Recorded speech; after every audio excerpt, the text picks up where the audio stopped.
You can afford anything, but not everything. Every choice that you make is a trade-off against something else. And that doesn't just apply to your money. That applies to your time, your focus, your energy, your attention. Any limited resource that you need to manage. Saying yes to something implicitly carries trade-offs. And that opens up two questions. First, what matters most? Not what does society tell you ought to matter, but what is genuinely a priority in your life? That's the first question. And the second question is, how do you make decisions accordingly? Answering these two questions is a lifetime practice. And that's what this podcast is here to explore and facilitate. My name is Paula Pant. I am the host of the Afford Anything podcast. Every other week, we answer questions that come from you, the community. And my buddy, former financial planner, Joe Saul-Sehy, joins me to answer these questions. What's up, Joe? You know what you always say yes to first, Paula? You say yes to the ice cream. The ice cream is always first. Always.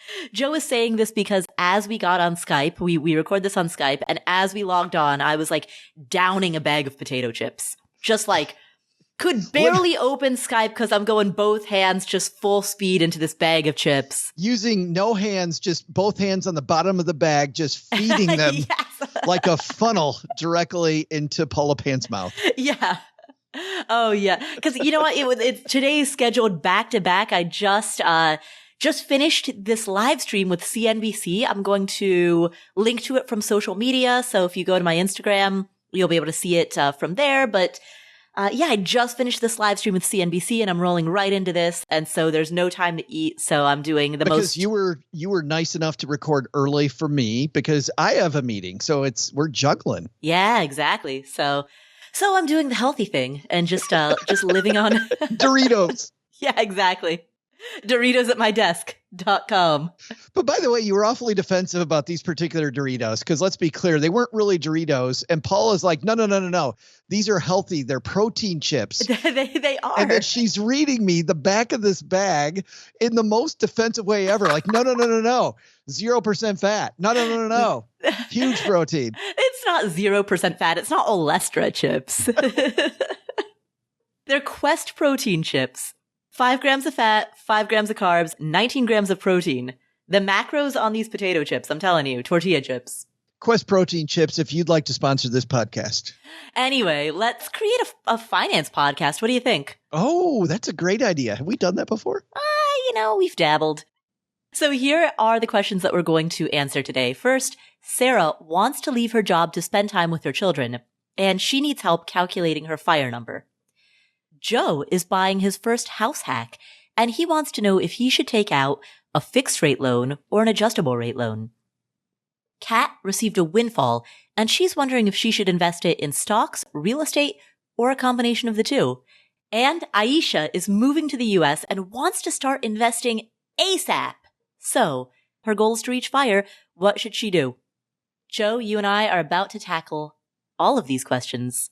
Before we do, I do want to take a moment to remind everyone, we have a course on real estate investing. Normally it comes out twice a year. This year, we're only releasing it once. So this is your one and only opportunity in the year 2022 to enroll in our course on rental property investing. You can get all the details at affordanything.com/VIP list. Again, affordanything.com/VIP list. We open our doors for enrollment in June 2022. That's your only chance. After that, we're closing our doors. This is your one and only shot this year. So affordanything.com/VIP list to learn more. All right. That said, let's get started. Let's start with Sara's question. Hi, Paula and Joe. I have to start by saying I found your podcast about 2 years ago and have been hooked. I've learned so much from you and it's truly been life-changing. My question is about how to calculate my FIRE number. I understand the 4% rule, but I want to know how that works if it's a little more complicated because of differences in how much I will spend each year. For some background, I have 3 young kids and a very limited time with them because of my job. I'm working towards leaving my job mainly so I can spend more time with my kids, but also so I can relocate to a lower cost of living city, and so I can find a job that is more meaningful and flexible. My plan is to leave my job within a couple of years and take some time off to unwind, settle into our new home, and figure out what I want to do next. I would like to work again, but I don't know what that job will look like. I think it may take some time to find because I want a job where I can work in between taking the kids to school and that allows me to take a couple of weeks off or work remotely during the kids' breaks to travel. My current job pays me well, and because I'm not sure if the kind of job I want exists or if it exists, how much it will pay, I'm trying to figure out how much I need to never have to work again. I know the 4% rule, but I don't expect to have the same costs every year, and the differences are pretty big. I have some student loan debt that I don't want to pay off early because it's at a very low rate. I also have to pay for my kids' school until they are old enough to start public school. These two expenses add about $5,000 per month now, but will be done in 3 years. My mortgage will be paid off in 28 years max, and I want to pay for my kids' college if they go in about 15 years. I've heard you and Joe talk about buckets of money for these different times, but my question is about how that actually works when I'm trying to find my exact fire number. I'm at about 1.8 million now. The 4% rule says I need 3.6 million now with school and student loans for the next 3 years. Then my fire number drops to 2.1 million with a mortgage and 1.2 million after my mortgage is paid off, but these don't include my kids' college that I will only be paying for 6 to 7 years. If I think about college as a bucket, I know I can save $500 a month to have the exact amount I want for my kids' college, but how does this work with the 4% rule? And which 4% number should I use?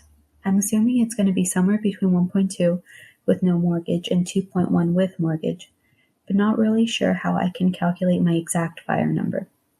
I really appreciate your help with figuring this out, and thanks again for everything you have taught me about finance and life in general. Sara, thank you so much for the question. First, I love your goal. The fact that you know so clearly what you value, what you prioritize. You want to spend more time with your kids. You know exactly what you want your work life to look like when you transition to that next job, that dream job, the one that allows you to take your kids to school and pick them up from school and work remotely or take some time off during their breaks. I love that you have clarity in exactly the type of life that you are trying to design. So let's address the financial piece of that. You said that given that you don't know exactly what this new career is going to be or when it's going to start, your ideal situation is to calculate a fire number that will carry you through the rest of your life, a fire number that will be enough such that you never have to work again. I want to challenge that approach, and here's why. Right now, your kids are very young. You mentioned that they are not yet old enough to start public school. Sounds like the oldest one is 15 years away from starting college, so the oldest may be around 3 years old. Right now, your kids are very young, and this is a special time. A time that you will not be able to get back down the road. And so if the goal is to accumulate enough assets such that you never need to work again, that is a bigger goal, which will require significantly more money and therefore significantly more lead time than the goal of saving enough such that you could take a few years off work, let's say 2 or 3 or 4 years off work, and then return to work from that point forward. If you have that latter goal, the goal of, let's say, having enough money to cover a 4-year runway, that would allow you to quit your job faster, which means that you could spend more time with your kids now while they're young. And it sounds as though that's really what you want to do. It isn't that you never want to work again. It's that you're feeling uncertainty around not knowing what type of job you'll get when you return to the workforce. And in order to assuage that uncertainty, you would like the comfort of knowing that work is optional. But the challenge with that is that to get to the level of assets in which work is optional, you're going to have to stay in your current job for a lot longer. And by the time you get out of your current job, your kids are going to be much older. And based on the way that you've stated your goal, it sounds as though that trade-off, the trade-off of waiting until your kids are older, isn't aligned with what you're really trying to do. But what if the real question, Paula, isn't that at all? What if the question is she's done a great job of saving now and she's wondering if she does have enough? Like, I wasn't clear from her question really whether she's seeing how many more years she's going to have to work there, where she's trading, because I agree with you. If she's trading these years, you're never going to get that back. I think there is probably a different approach there. But if she's wondering, do I have enough right now? And is my number solid? And I can go to work and say, you know what, I'm going to chart this new course. Well, then that's a whole different thing that she's worried about. Yeah. So the construction of her question, she's looking at the timeline of her life and she's seeing how her expenses are necessarily going to fluctuate at different points in time. So her expenses now are different than what her expenses will be when her mortgage is paid off, right? Her expenses when her kids are in college are going to be different than her expenses when her kids are in public school. And that's different from her expenses when her kids are too young to even go to public school, right? So she's rightfully looking at the timeline of the rest of her life, seeing that her expenses are dynamic, they're not static, and seeing that as a result, the 4% rule doesn't work because the 4% rule, and Sara, I'm not saying that you stated the 4% rule doesn't work. I'm stating that the 4% rule doesn't work. And I know I've gone on rants about this in previous episodes where I think that this traditional notion of calculating your phi number is a bunch of garbage because the mere concept of a phi number assumes that your expenses are static. But the reality is, as you so clearly illustrated in your question, expenses are dynamic. And so to peg to a specific number with the expectation that your expenses will be unchanging is a poorly designed setup. It overemphasizes one specific data point in the expense graph of your life.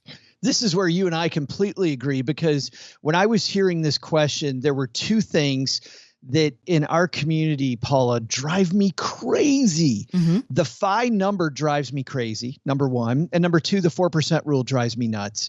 And the reason is, and think about the care, and I love the fact that you acknowledge right at the top of this, the care that Sara has taken into thinking through very carefully all these things that she wants for herself.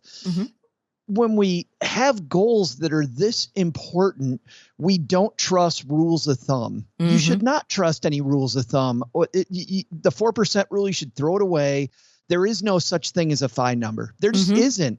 I totally agree with, and I think the first person that I heard say this was our mutual friend, Roger Whitney, the retirement answer man, who said the key to success during your retirement years, whether it's a fire retirement or later retirement, is this idea of ambiguity, of the fact that you're going to have uncertainty. The only thing that is certain is uncertainty. And I feel like if we say that my phi number is 1.267 million, that's baloney. It's not that number.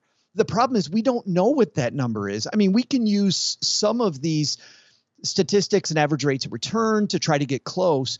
But the reason that it's planning and not a set point in time, I create a plan, I lock it in, and then it rolls from there. It doesn't work that way. And I think that with her goals being as careful as they are, applying careful planning using better calculators to those planning than a 4% rule and a phi calculator, I think is really warranted in this situation. I mean, just as an example, I went to Jordan and Egypt recently, 2-week vacation. If I went on a vacation, I was using rules of thumb. I'd say, okay, how am I going to pack my bag for these 2 weeks? Well, the median temperature on Earth is 67.7 degrees. So I'm going to pack for 67 degrees, right? Because that's the average. That's what everybody does. That's what we do around retirement. I mean, so many people have these careful goals, these things that they really want for themselves, and then we apply these rules of thumb. The rule of thumb is it's going to be 67 degrees. Is it going to be 67 degrees when I'm in Egypt? It was 100 on 2 days when I was there. So had I packed for 67 degrees, I would have packed completely incorrectly. And I think that's where we're at here. So what I would do, I mean, I was seeing the spreadsheets in my head, right? I was seeing these changes on a spreadsheet. And I think, and what's funny is between our ears, this feels like it's going to be so difficult. It's going to be so hard, when in reality, maybe 3 hours with a more advanced calculator that will walk through some of this ambiguity a little more in a little more granular way is going to be well worth the extra time. So worth it to spend a few more hours on the planning, and then setting up a consistent, every 6 months. Once every 6 months, I'm going to set aside an hour to tweak the plan and review the plan and see if I'm behind or ahead of these milestones that I've set up for myself. I think is a much better plan of attack. So what I would do if I were in Sarah's shoes is first I would decide, at what point do I want to leave my current job? Sara said that she would like to leave in a couple of years. So are we talking 2 years, 3 years, 4 years from now? So question 1, how many years from now does Sara want to leave her current job? Question 2, how many years does she want to enjoy the cessation of income producing activity? Does she want to not be producing new income for 2, 3, 4 years so that she can spend that time with her kids while they're very young? That's question number 2. Question number 3, what kind of margin of error, what kind of window does she think it's going to take to transition to the next job or the next career at the time that she's moving out of this period that we'll just call it an extended sabbatical, right? At the time that she's transitioning out of the extended sabbatical and back into a new career, what window of time does she want to give herself for that on-ramping? And based on all of that, that set of questions can help Sara calculate how much money she'll need in order to cover her expenses during that particular window of time. And determining when that window of time begins will also help her in the timelining of what are her expenses going to be during those specific years. Because as she mentioned, she has 2 expenses that currently add up to about $5,000 per month, but that will be done in 3 years. So let's say hypothetically that she leaves her current job 3 years from now. Well, she knows that her expenses are going to drop by $5,000 per month at that 3-year mark. So those 3 questions taken together, what are her costs going to be? How long does she want to stay out of the workforce? And what window, margin of error, does she want to give herself for transitioning back into the workforce? That's going to tell her how much cash she needs to save for this window of time. And I think that is the most immediate and most important goal. There's this book that I heard is pretty good on this topic and starts on chapter 1 with timelining all these goals out against each other. And I think it works really well if she takes these 3 things, this sabbatical time, her kids' college, and her fire number, and she plots when she ultimately wants those, looks back then to today, measures back to today, what are each of those going to cost? And then she has some wonderful internal discussions or discussions with anybody she's planning with, fighting those things out, like which one wins. Because at the beginning of this discussion, you challenged the assumption of, we might have a long time with these children and maybe want that time now. So you end up having these phenomenal values discussions when you put all these on a timeline and have them then talk to each other and work against each other. Right. Because the reality is, if she is trying to save enough money such that she never needs to work again, I mean, there's a chance that her kids are going to be 15, 16, 17 years old when that happens. And if she wants to spend more time with her kids, leaving her job when the kids are 17 is not exactly the path to that. And maybe, when you put these on a timeline, they're also sometimes are middle ground. Let's say she can't get where she wants to go, but maybe she has a job where she can change her hours, where now she gets half day. So she enjoys her kids and goes on adventures with her kids for half a day. And the other half day she's at work. She's bringing in less income, but she knows that she's done a good enough job saving that she is able to still reach her FI number or, like I said, there is no real such thing, but she's still on the path to get where she wants to go for that goal because she can coast for a little while she's doing that and put less money toward it. I don't know, but you find those things out by timelining these out against each other and see how they work. It's an exciting spot to be in. And I think it's actually going to be a lot of fun for Sara to do this. And I think it's a lot more fulfilling because what she's even challenging in her question, Paula, is how do I know the phi number's correct? And I think our answer of it isn't right gives you permission then to dig deeper and find more granular numbers. And there's calculators all over the place out there that you can use for this. I like the new retirement calculator. You'd have to pay a subscription cost for that. There are websites that have tons of calculators. One of my favorite lists is at caniretireyet.com. I think that Darrow and Chris have done a fantastic job of listing a lot of great calculators out there. And also, by the way, telling you the upsides and downsides of different calculators. That some are going to be free, but they're not going to be as granular. Other ones are going to cost you a lot of money, and maybe they're too in the weeds where it's very difficult to figure out how to even fill the things in. So finding that balance of what Sara wants means spending a little time comparing the different tools that are available. Joe, I love the idea of using more complex calculators, including calculators that you may have to pay for. I'm a huge fan of paying for value, paying the people who have taken the time to program and build something that has complexity. Well, and you and I have talked a lot about risk management, right? Lately, especially by helping people with insurance coverages and thinking bigger than should I buy this insurance policy or not to your whole risk management strategy.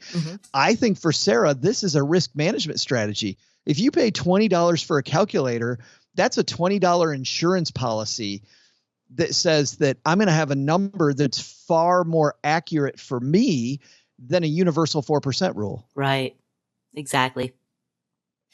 Sara, one conceptual way, there's a piece of your question that speaks towards the difficulty of planning for big ticket expenses that are anomalies. And so one conceptual way to wrap your head around that in the context of planning for the cessation of income producing activity. And I use that phrase very intentionally because there's a distinction between reaching financial independence versus the cessation of earning income, right? There's a distinction between work being optional versus work being non-existent. So in the context of planning for big ticket expenses, one way to look at it, and this kind of speaks to when you mentioned buckets, one way to look at it is to plan for financial independence for fixed life costs that don't change, and then have a separate standalone bucket that is outside of that financial independence number that is earmarked specifically for kids' college or earmarked specifically for the mortgage, such that those would be viewed as different increments of money. In other words, how much money would be required if you were to save enough such that you never needed to produce income again, right? And that was one bucket of money. And then separately, you also had a big lump sum that you could apply towards your kids' college. And then separate from that, you also had a big lump sum that you could apply towards your remaining mortgage balance. And those two big lump sums, the mortgage lump sum and the kids' college lump sum, were separate from the calculation of covering your living expenses. I think that would be an interesting set of numbers to calculate. So thank you, Sara, for asking that question. Enjoy all of the changes that are coming up ahead. Our next question comes from Aisha. Hi, Paula. A bit of a different one here. I am a 31-year-old nurse from London, UK, moving to the US in a few months. I have a private pension, £40,000 in liquid savings, and about 6 months' worth of living expenses in an emergency fund. I also have about £10,000 invested in index funds. When I get to the US, I'll be making around $80,000 initially, moving up to 130 within 2 years, and by year 5, it will be about 170, give or take. I also have a side hustle that earns around $30,000 a year, working remotely about 5 to 10 hours a week with no requirement to do more or less. In terms of debt, I have around £70,000 in student loan debt. But in the UK, there is no pressure to pay it back right away as it doesn't affect your day-to-day life, credit, or salary. Other than that, I don't have any other debt. I plan to build a life in the US, therefore I would like to start investing right away. I would also love to own property. I was hoping to reach FIRE by 45 with about £60,000 a year to live comfortably. A bit more than comfortably, which I was on track for, but that was based on my life in the UK, where we also receive a state pension, free healthcare, and the cost of living is just lower in general. I am, however, still comfortable with the $60,000 figure to reach FIRE, however. Do you have any advice on what priorities should be right away? Is it achievable, or do I need to change my goal? Any advice would be really great. I'm really excited, but super, super overwhelmed. Thank you so much. Aisha, first of all, congratulations and welcome to the US. I'm thrilled that you want to create a life here. I love living here, so welcome. I hope you enjoy it. Good luck with the move. Let's talk about your question. There are two things that strike me right away. First, you mentioned you have about £10,000 invested in index funds.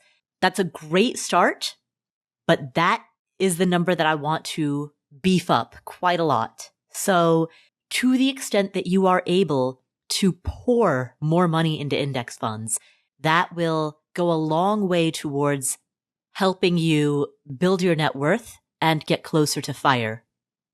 You're doing very well when it comes to cash. You mentioned that you have $40,000 in liquid savings and 6 months worth of living expenses in an emergency fund. So I'm not worried about your cash position. I would say the focus is to start putting more of your money towards investments. You mentioned that you have a private pension, and that will become relevant, I'm assuming, when you are in your 60s or when you reach some type of designated retirement age. But for the purpose of reaching FIRE at 45, which is for you, that's 14 years from now, that's not something that would go into the calculation.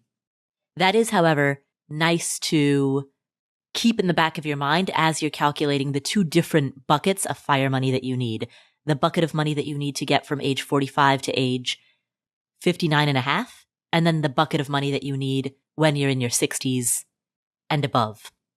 I would also check the fine print on the pension so that you understand how much you can expect to be getting, at what age you can expect to start receiving it, whether or not it's pegged to an inflationary increase, and so on and so forth. Make sure that you know all of the details of that for planning purposes.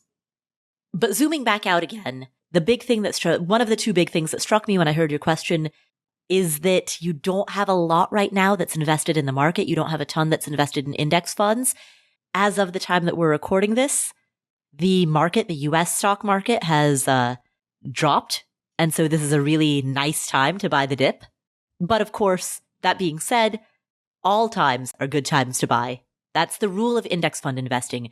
Just keep buying, keep accumulating those assets. Regardless of whether the market is up or down, continually buy in, because time in the market is more important than time ing the market. The second thing that struck me is that your side hustle earns about $30,000 a year, and it requires between 5 to 10 hours a week of your effort.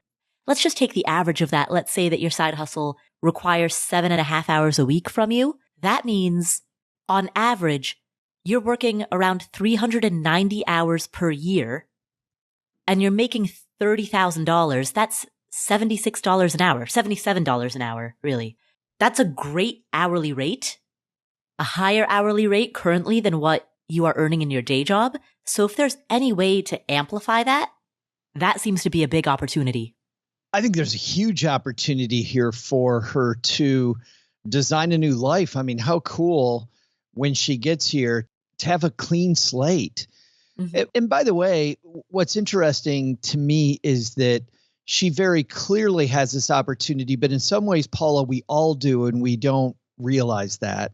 We don't realize that just because we operated in one fashion yesterday doesn't mean that we have to wake up and be the same tomorrow. We can do things completely differently if we want to, but in a very real way, she's living that. When she gets here, it's all brand new. And so I think this idea, and it's very similar to what we talked about with Sara, maybe this is a theme on this episode, is if she works through the calculation of how much money she needs to save toward her various goals and puts money in those pots. So her fire number, but then second, I think it might be a second pot, or maybe it's pot 1 and pot 1A, where she's subdividing some money toward building real estate, because I'm not sure that I would put the real estate money into an index fund if she's building up for that, but it still goes toward her fire goal, right? It's still a great long-term investment to reach that goal. Find out how much money she needs to save to reach that goal. And then what's nice is that creates her budget, Paula. Like now she's here and she's wondering, okay, how much money safe to spend? There it is. She's got that number. And now she knows this money's safe to spend. This is money that I'm saving. Money's going into the right spot for those opportunities.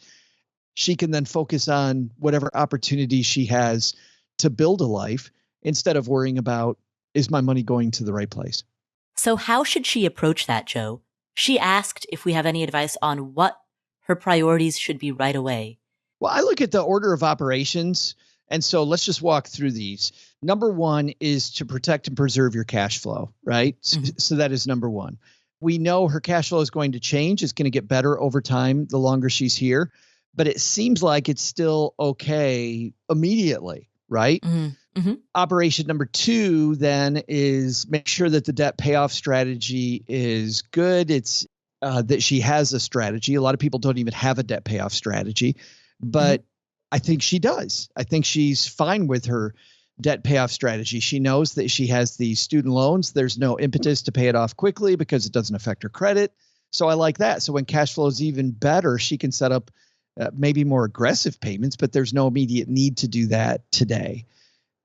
So then that means number three is investing for your short-term and long-term goals. And she's laid those out that she knows what they are. So then that leads me to my first question is, well, how much money do we need to do per month to reach that goal?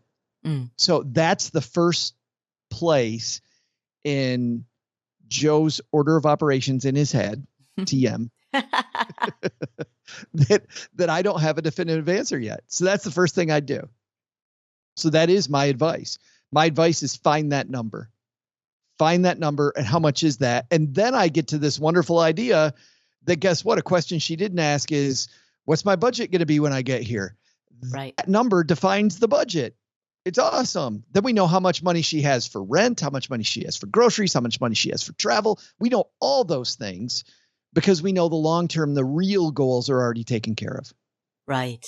And the thing that is a huge opportunity for her when she first comes to the US, she mentioned that when she arrives here, she will initially be earning around $80,000, which means after taxes, she'll be taking home around $60,000. She also mentioned that she's comfortable estimating about $60,000 as the amount of money that she expects to live on when she reaches FIRE.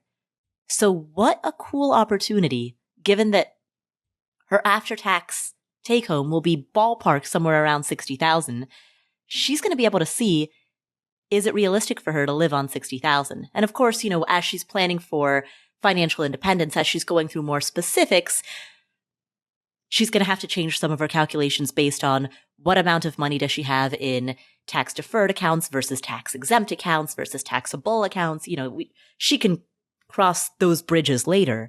But the fact that her day job will initially be paying her an after-tax income of around $60,000, she's going to be able to see what kind of a lifestyle can that afford her, and is that a comfortable lifestyle that she could sustain? And this can't be overstated because it's not just for her, it's for everybody in the community, that this idea of play testing your goals ahead of time, number one, to make sure that this truly is the goal. Because to your point, Paula, she sees 60,000 and I don't know how for some people that might be, oh my goodness, is way more money than I thought it was going to be. It's fantastic, but I really don't need that much. For other people, it's like, wow, I can't do anything on this money. Right. Right. So, and that's much more what you feel comfortable with and what your lifestyle priorities are, but she'll get a true feeling. For me, as an example, I went through a time, Paula, that where Cheryl, my spouse, and I were living the nomadic life. and I hated it. And I thought that I was going to love it. And the fact that I've been able to play test that lifestyle ahead of time hugely affects how I think about my future versus the way I thought about it before I play tested it. Right, exactly. Yes, so she gets to test drive that goal. And the side hustle money, all of that after taxes can be put towards investing or paying off her student loans or some combination of the two. And what's awesome is because she detailed how her income is going to get larger by having the goals locked down immediately, it means life in the United States is going to get easier for her over time. Exactly. Powerful place to be. Great place to be. Exactly. So Aisha, I'd say you're in a great place. Focus on dialing in your budget when you get here. Focus on test driving that $60,000 figure as a way of deciding whether or not that's a comfortable fire goal for you. And focus on shoveling more money into index funds and other investments, as well as leaning into that side hustle that pays you so well, particularly in the first year or two before your salary increases. So thank you for asking that question.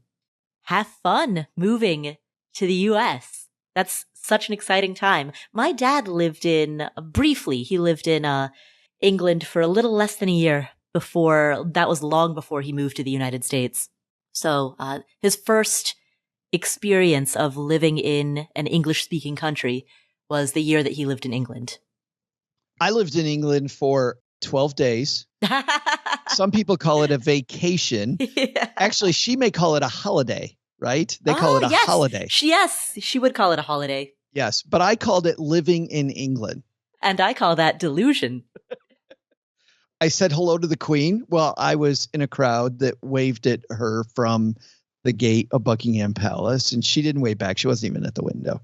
So that was kind of annoying. So 1 star to England for that. That was annoying. You're annoyed with the Queen? She had no idea I was there. I mean, you would think. You would think she'd be inviting you to dinner. Big time podcaster comes all the way over there. And yet, no. Our next question comes from Joe. Hello, Paula and Joe. My name is also Joe. Don't you hate it when others make references to things as average and use your name while describing that average thing? Because Joe, simply, we're extraordinary, not average. Anyways, I'm looking for some guidance on some options to acquire my first house hack, and I'm torn between 2 loan types. So some background, I'm 28. My portfolio is good in all other asset types, crypto, physical metals, stocks, mutual funds, and now I want real estate. Currently, I rent. My rent's $1,550. I'm able to save about $1,500 a month with that payment after I'm already saving 20% of my income for retirement. So my long-term goal is to not need my job by 40. My short-term goal is to acquire a 2 to 4 unit house hack. And if I don't hate being a landlord, do it again, maybe again. By 45, I'd like to cash flow about $3,000 a month. And I think to do so, I'd like to aggressively pay a small amount of properties off. I'd rather own them outright than keep acquiring more and more doors and more loans. I'm 28 years old currently. So the 2 loan options I have are FHA versus a doctor loan. The FHA is a 30-year fixed and the doctor loan is a 7 or 10-6 arm. 10 years fixed, and then it would adjust every 6 months.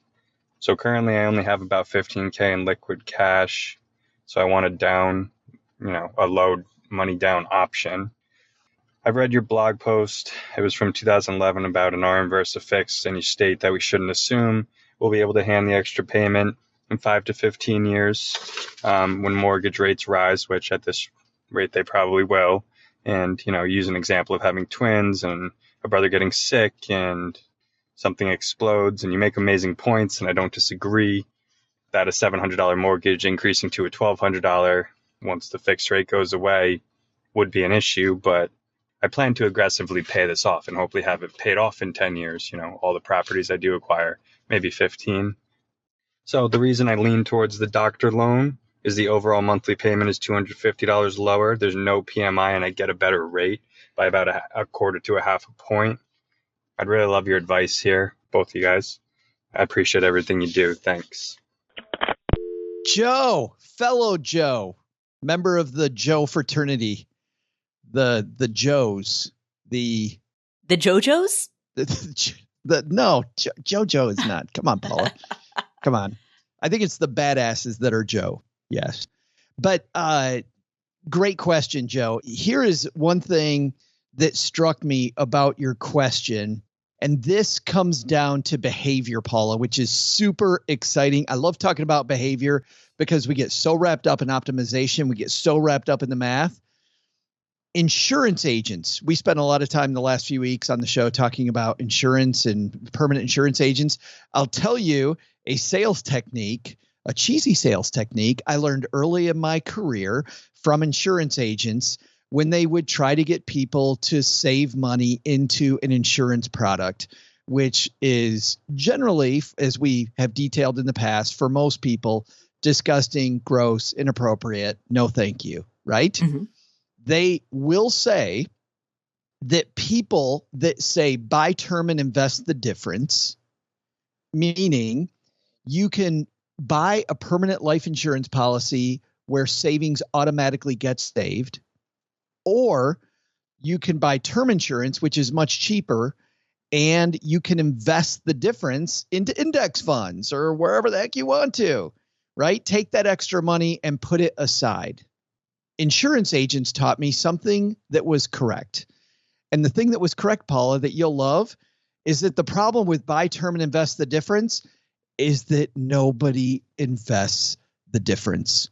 So when people tell me, I like this loan option better, in this case, Joe, because it saves me $250 a month.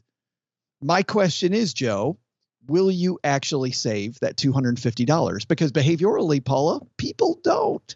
So the key to this question, I think, has less to do with math than it has to do with Joe.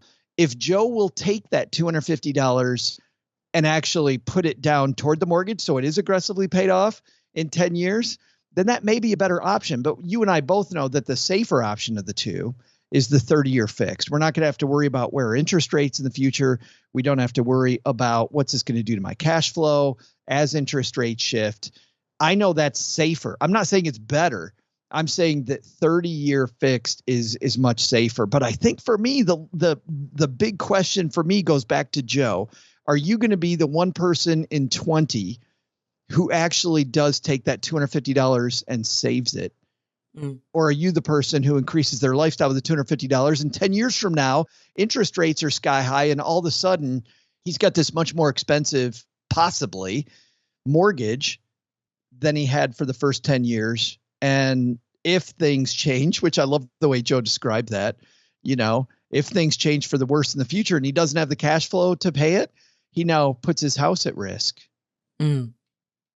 Right. There's a chance that $250 a month will turn into a bar tab. Right. That sounds good. And assuming it is, Joe, I want to hang out with you. To increase the likelihood that $250 a month will actually go towards aggressively paying down that property, automate it. That's what Joe would have to do. He would have to set up an automation such that $250 per month, if he were to take out this adjustable rate mortgage, that $250 per month would automatically be applied to the mortgage as an extra principal payment. Absolutely. Absolutely. Fantastic.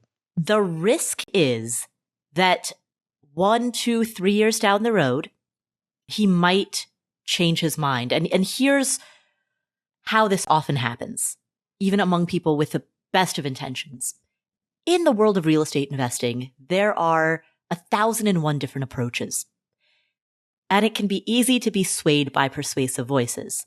So right now, Joe's intention is to pay this particular property off in the next 10 to 15 years. He says he'd like to aggressively pay off a very small number of properties. But what could easily happen is that 2 years down the road, 3 years down the road, he decides that rather than aggressively pay off this particular property, given that it has a low interest rate, he's going to take that $250 a month and put it towards saving for a down payment on another property because he wants a small number of properties. He doesn't necessarily want 100 units, but maybe he wants 5 or 10. So he then starts putting the $250 a month towards saving for a down payment on another property, or he starts applying it towards making improvements on a given property. And all of a sudden, that $250 is no longer going towards principal paydown. Fast forward 10 years, and he's not nearly as close to paying off this particular property as he thought he would be. And he still feels as though he's done a good job with managing that money because that $250 a month went towards renovations or it went towards the down payment on the next property. But his assumption that this particular loan would be close to paid off in 10 years is no longer the case. That's where this plan could go awry, even if he does apply that $250 towards some type of net worth improvement. He's not squandering it. It's not a bar tab, but he's still making financially responsible decisions, and yet he's further away from the mortgage payoff goal than he thought he would be, and as a result, he's more exposed to the risk of having the mortgage adjust to a rate that he cannot meet.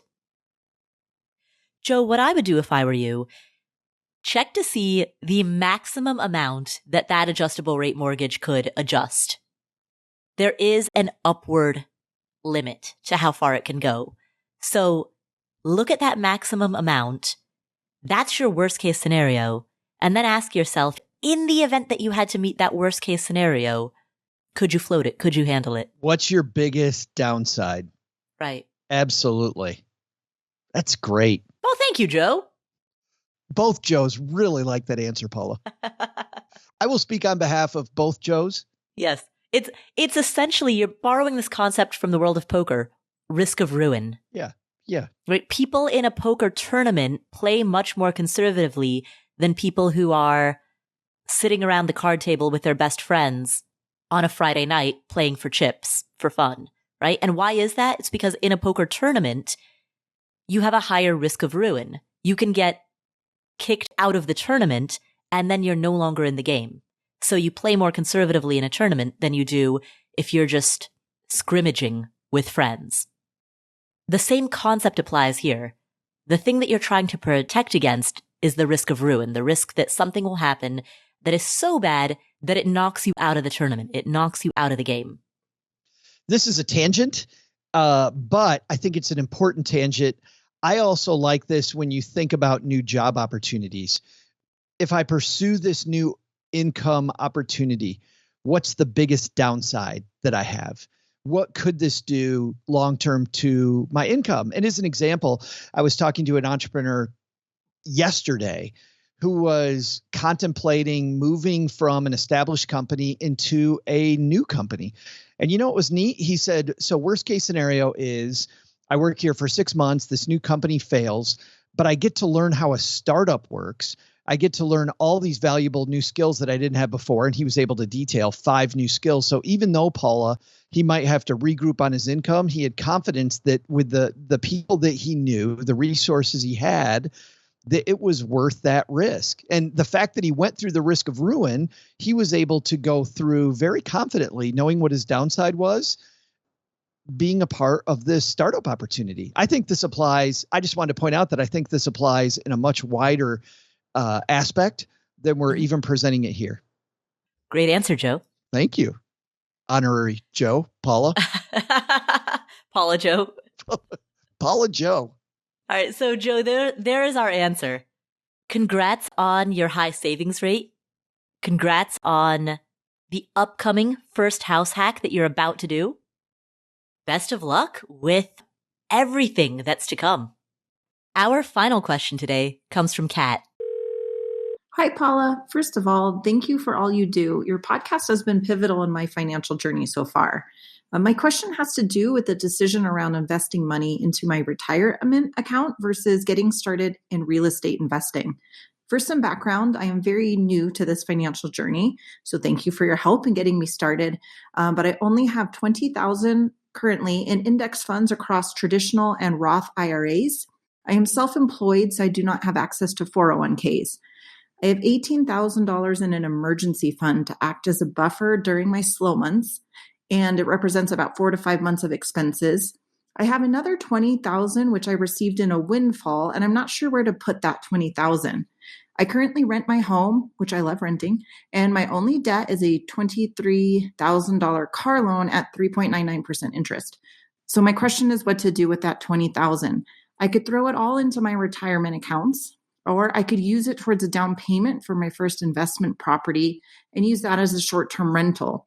Whatever income this property produces, I would set aside and save up for another down payment towards a second investment property, or put the proceeds into my retirement accounts. Is being focused on index fund investing or real estate investing better, as in doing one or the other, or is doing a blend of the two ideal? I am 38 years old and feel a bit behind the 8 ball in terms of my portfolio and my journey towards financial independence. So I want to take some really intentional steps towards building that portfolio now. Thank you so much for all your help. Kat, congratulations on everything you've built so far. You have $20,000 in index funds. And I know you said that you're 38 and you feel like you might be a little behind the 8 ball and you have only 20,000.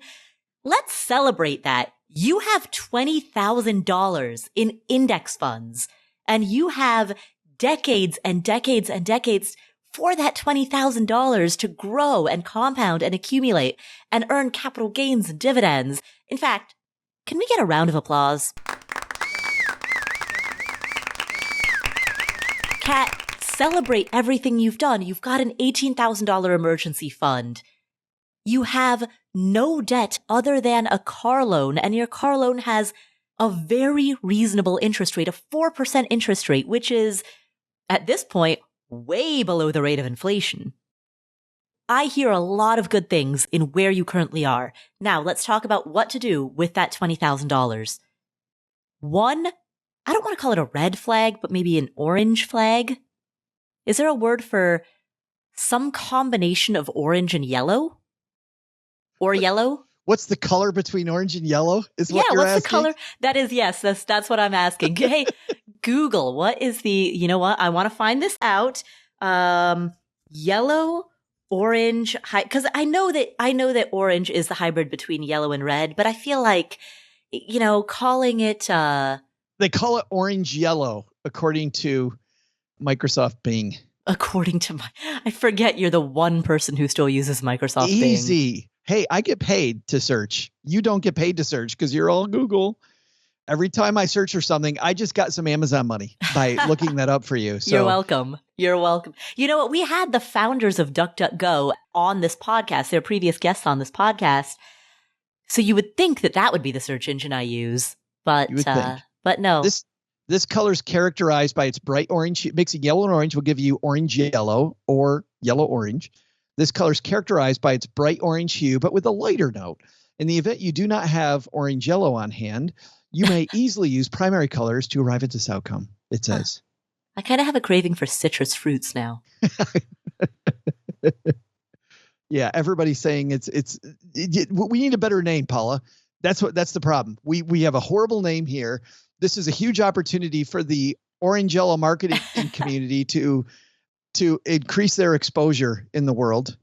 Like anybody who's part of that community is like, we have a branding issue. Meanwhile, Kat is like, wait a second. So what is the actual what's the answer concern here? Yes. What's the actual flag? Easy, Kat. We'll get to it, but we have far more pressing things to talk about. The thing that created a citrus fruit flavored flag. That is a tongue twister, by the way. We get loopy at this end of the show. The thing that brought up that flag for me, you mentioned that you are interested in making your first investment property a short-term rental. And so I want to pause and explore that idea. And I'm not saying don't do it. I'm just saying go into it with your eyes wide open, knowing what you're getting into. Your first investment property is your training wheels property. Anytime you do anything for the first time, whether it's your first time driving a car, your first time cooking a steak, your first time holding a tennis racket, any time that you are a novice at something, there's going to be a learning curve. And it's going to be a little clunky. and you're going to make some beginner mistakes. And that's the reality of learning any new skill and doing anything for the first time. Now, your first time owning an investment property, therefore, will be stressful enough without the added pressure of it also being a short-term rental. And the reason that there's added pressure is because whenever you own a property, the turnover is where the majority of the workload happens. And if you have a long-term rental where the tenants stay for at least 12 months, if not longer, you have a turnover once a year. If you have a short-term rental, you might have a turnover every few days. So owning a rental property is akin to owning a commodity, whereas owning a short-term rental is more comparable to being in the hospitality business. And it's not just the turnover that distinguishes the commodity of a rental property to the hospitality industry of a short-term rental. It's also the level of service and expectation. If you have a rental property, you're not expected to resupply the toilet paper, the dish soap, the sponges, the laundry detergent. You're not expected to wash your tenants' bed sheets and sweep the floors and empty the trash cans. Those are all expectations of you or of your team when you own a short-term rental. And that's why a short-term rental is far more analogous to running a hotel or being in the hospitality sector than it is being a rental property owner. Now, it might be the case that you already know this.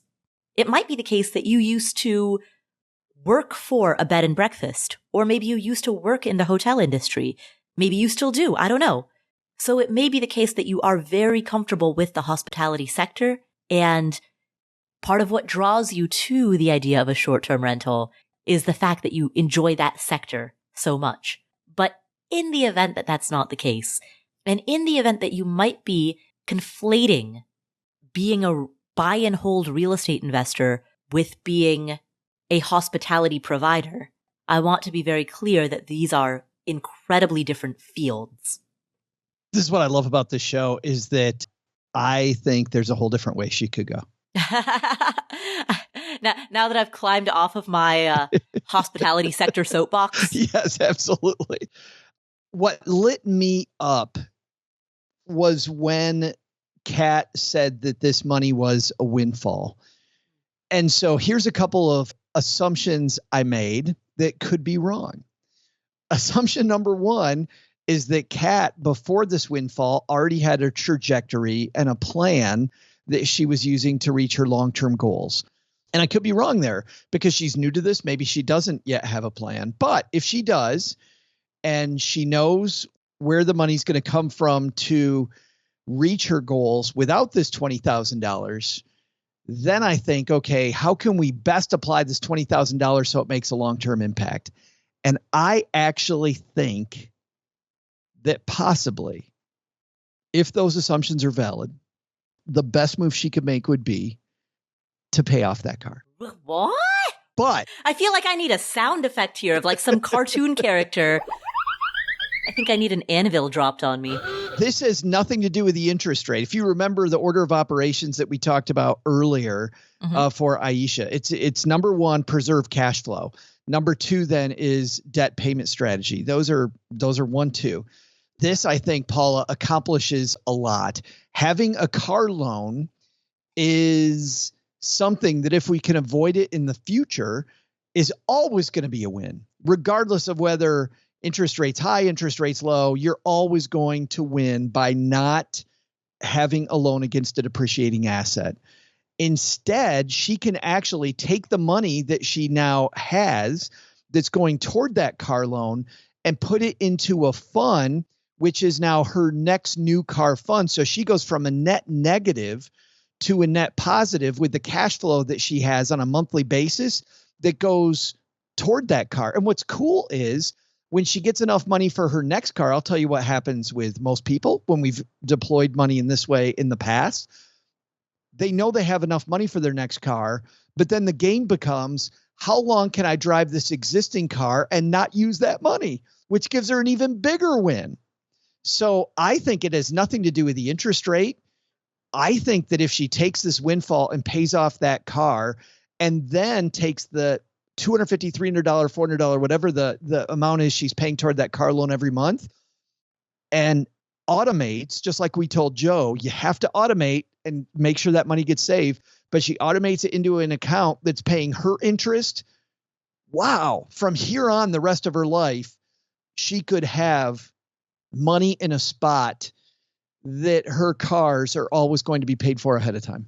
So what you're saying is pay off the car and then take that same amount of money and start making a car payment to herself. I think it's great. I think it and only because of the fact that I think at 38 years old, she looks at doing that over the next 40, 50, 60 years. That's a big, big win. That is a big permanent win when it comes to transportation cost. So I like it. I don't like it over the short run. And I also think if she hasn't calculated how far behind she is, it may make more sense to apply that windfall in a way that it helps her catch up. Let's say that $20,000 is exactly what she needs to catch up on her long-term goals when she says she feels like she's behind. I would love for her to run that number and to figure out what that number is. How much is she behind by? So that might cloud my thinking on this, but I think the car loan, Paula, is much more in play than people think it is. I mean, it's not a terrible option. But given that the interest rate is so low, a 4% interest rate. They're not always going to be low, though. Car loan interest, we don't know what the car loan interest rates are going to be in the future. I'm not saying it about that as much as I'm saying. Remember, number one is cash flow. Right. She captures whatever that car payment is, $250, $300, $350, $400. She captures it immediately by deploying this windfall money she didn't know that she was going to have. She then goes to a net positive for the rest of her life if she captures that every month. It's a sea change. Right, but she also has the option of putting $20,000 into her retirement accounts, right? So right now, she's got the opportunity to invest $20,000 into tax-advantaged accounts at the moment of a market decline. She's not going to be able to put $20,000 all at once into a tax-advantaged account. I mean, the only place she'd be able to put $20,000 all at one time in a tax-advantaged account would be an annuity. No, she could do so. She could contribute $18,000 to a 401k, and then up to $6,000 to either a Roth IRA or traditional IRA. Remember, she's self-employed, so her numbers are going to be a little different. But $18,000 is the max that she can put into a 401k. Yeah, but she's already putting money toward that goal. Okay, but still, she can do the 401k maximum contribution is $18,000. The Roth IRA maximum is $6,000. So hers is going to be the difference between whatever she's doing now and those caps. Right. But she says that she could put this entire $20,000 into her retirement accounts. And if she's HSA eligible, I mean, you can use an HSA as a de facto retirement account also. And that's another $3,500 in terms of money that she can sock away into tax advantaged accounts. So between the 401k, the solo 401k, and the IRA and the HSA, even with the current contributions that she's making, it sounds as though she has enough capacity within all of her tax advantaged accounts that she would be able to put all $20,000 into it. I would take the car off the table for the rest of your life. I would put the money into tax advantaged accounts knowing that right now you're buying the dip, right? Right now we're in a moment. We don't know that this is a dip, and I hate the idea of buying a dip. Well, it's a market pullback, and if we're investing for the long term, if we're investing for decades, even if the market does continue to fall, who cares? Because she's investing for the next 50, 60 years. But assuming that she has a plan, which was the way I started my answer, that she's doing that already, Paula, she's already buying the dip. She's already doing that. Well, she's already probably dollar cost averaging. Yes, which means that she's buying at lower prices as she goes. Right. But it's an opportunity to make additional contributions above and beyond the dollar cost averaging that she's currently doing. versus an opportunity that lasts a lifetime of never having a car payment again. Versus an opportunity of having money in a tax-advantaged account that will compound and grow for the next 60 years. I think there's compounding on the fact that she doesn't have a car payment. That's compounding. Sure, but given the amount that she will need in her portfolio in order to retire. Well, and that's what we don't know. Here's the thing, and that's why I also caveated my answer with assuming she already has a plan to reach her long-term goal. If she doesn't, I would love to see what that number is, because I think that we can then apply some math to this to decide which one has the biggest impact. And I kind of said the car for shock value. However, I do think it is way, way more on the table than at the initial glance. I think of all of the options that are on the table, the one that I like the least is splitting the money between index funds and real estate. And the reason that I like that the least is because if she were to invest in real estate, she would need enough money for a down payment plus cash reserves. Yeah. Because she'll want sufficient cash reserves to cover unexpected repairs and maintenance, to cover unexpected vacancies. You know, she doesn't want to use the entire, it would not be wise to use the entire amount for the down payment alone. So she would need a down payment plus cash reserves. Plus, if she plans on turning this into a short-term rental, then she needs enough money to furnish that short-term rental, right? She's going to need to buy a bed and a couch and chairs and and you know, it's not even the big furniture. You can get the big stuff off of Craigslist. It's the small stuff that really creates a death by 1,000 paper cuts. It's the shower curtain, the bath mat, the soap caddy. The soap caddy. I'm serious. The spatula, the can opener, right? The oven mitts. Those are the things that really cause the costs of setting up a short-term rental to add up. The hangers in the closet. Yeah, there's no splitting it. If you're going with real estate, it's that and more. Right, exactly. So I think real estate investing is a great option, but she's going to need every penny of that plus some in order to have the down payment plus the cash reserves, plus optionally, if she does go the short-term rental route, the initial startup costs of that short-term rental. So definitely don't pursue a blend of index funds and real estate. With the amount of money that you currently have, Kat, with $20,000, that's not enough to split between the two. But Kat, my vote is index funds in a tax-advantaged account. Thank you for asking that question, Kat. Best of luck with all of the options that are in front of you. You are choosing between a lot of great choices, and so the good news is you can't go wrong. I mean, all of these options are fantastic. Joe, we did it. We did. And how much fun was that? Every time I record with you, Joe, I always have a great time. We've discovered the hybrid of yellow and orange. We've talked about protein potato chips. We have not only discovered yellow-orange, we've discovered that there's a color with a branding issue. Right. Yes, I think that was the big takeaway people should have from this whole episode. We also reaffirmed that Joe is a real badass name. We did that. And that Paula is fantastic at eating potato chips that aren't potato chips, that are healthy chips. Healthy chips, exactly. We've also talked about the relative merits of Microsoft Bing as a search engine for some reason. Yes. Versus Google versus DuckDuckGo. I think, Paula, our work here is done. Joe, where can people find you if they'd like to hear more of you? Well, I'll just say this, Paula, that we talked a lot today about beginning with timelining your goals.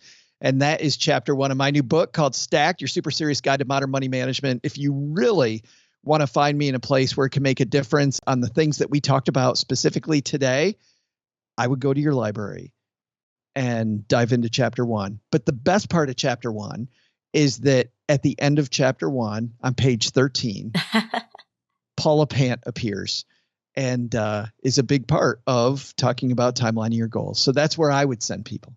Yes, it's the best page in the entire book. I was going to, I've gone to a handful of book tour stops with you, Joe, and every time somebody asked me to sign that book, not every time, but most of the times, I sign page 13. Of course. Duh. And I sign it with the words, "Congratulations on finding the best page in the book." And that signature worth millions already. I continually think I see it on eBay. That's how this audience is reaching fire. Exactly. Yes. Auctioning off my signature. There we go. All right. Well, thank you so much for tuning in. If you enjoyed today's episode, please do 3 things. Number 1, share it with a friend or a family member. Single most important thing that you can do to spread the message of financial independence. Number 2, please leave us a review in whatever app you're using to listen to this show. And number 3, while you're there, hit the follow button. Don't forget, we have a course on real estate investing. It's called Your First Rental Property. We only offer this course once a year, and we are rolling it out in June, and that's your only chance to enroll this year. affordanything.com/VIP list to sign up. Thanks so much for tuning in. My name's Paula Pant. That's Joe Saul-Sehy and I.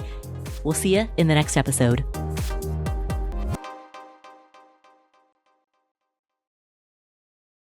Here is an important disclaimer.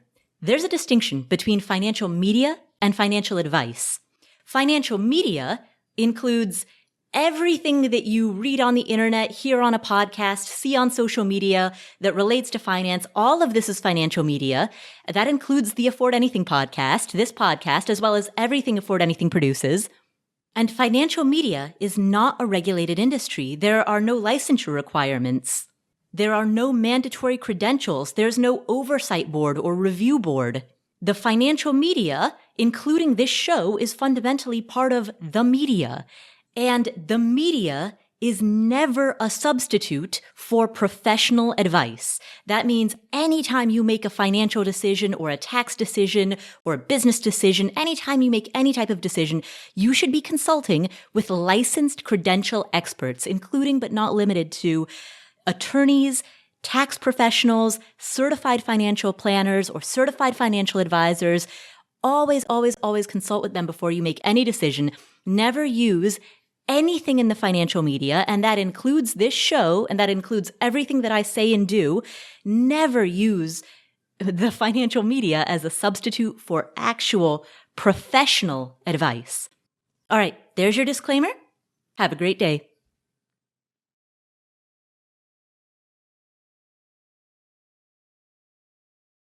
One of my favorite lists is at canyouretireyet.com. Oh, isn't it Can I Retire Yet? Caniretireyet.com.